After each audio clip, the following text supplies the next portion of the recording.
Hello, bonjour. Aujourd'hui, on va parler du prince Harry et de Meghan Markle. On va parler des dernières rumeurs sur le couple. Comme vous savez, cette chaîne, c'est la chaîne de toutes les rumeurs sur Meghan Markle et le prince Harry, bonnes comme mauvaises. Et aujourd'hui, l'une des rumeurs qui revient à chaque fois concerne le contrat que Meghan et Harry ont signé avec Netflix et Spotify. En fait, il y a plusieurs articles dessus. Il se trouve que les médias anglais, les tabloïds anglais et les trolls et les haters sont obsédés, je dis bien obsédés par le fait que Harry et Meghan aient signé des contrats de plusieurs millions de dollars avec ces compagnies. Donc depuis, ils mettent la pression en demandant à Meghan Markle et au prince Harry où se trouvent leurs émissions qu'ils disaient qu'ils allaient produire. Donc ils essaient de répéter à chaque fois les mêmes choses pour mettre la pression et pour que Netflix, soi-disant, puisse s'inquiéter du fait qu'il n'y ait pas d'émission. Ce que ces gens oublient, c'est qu'on est encore sous la pandémie. Il y a encore des restrictions quant à ce que les gens peuvent faire ou ne peuvent pas faire, où ils peuvent aller ou ne peuvent pas aller. Donc il est évident que ces sexes ne vont pas se permettre d'aller comme ça partout et produire des choses en ne tenant pas compte des restrictions.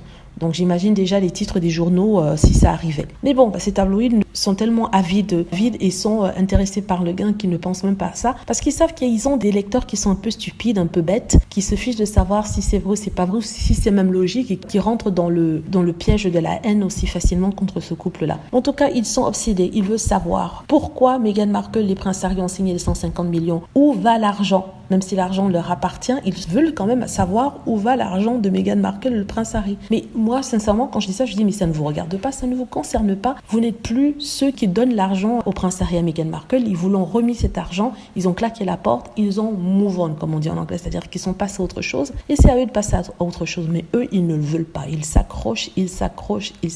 C'est ridicule. Dans les médias anglais, il y a au moins, dans chacun des tabloïds et aussi sites sérieux sur lesquels je suis allée, il y a au moins 3 à 5 articles chacun sur Harry et Meghan et sur leur deal avec Netflix et sur le fait que, voilà, soit cet argent-là ne va pas leur permettre de payer toutes leurs dépenses, oui, parce qu'apparemment, ils dépenseraient près de 6 millions par an, ce qui est ridicule. Deuxièmement, soit ils ont pris beaucoup d'argent, mais ils n'arrivent pas à produire de bons films, ce qui est encore ridicule, comme je l'ai expliqué tout à l'heure. Troisièmement, soit le fait qu'ils aient pris cet argent et qu'ils aient signé à Spotify fait en sorte que ceux qui ont vraiment du talent ne puissent pas signer et que, en fait, ils prennent la place de vrais artistes, ce qui me semble ridicule. Voilà, c'est tout ce que je voulais dire pour ceux qui voudraient savoir ce qui se passait au niveau des rumeurs sur le couple. Voilà, j'espère que vous avez aimé la vidéo. N'hésitez pas à cliquer sur like si c'est le cas, à vous abonner pour plus de vidéos et à cliquer sur la petite cloche afin d'être averti lorsque je poste une nouvelle vidéo. Merci.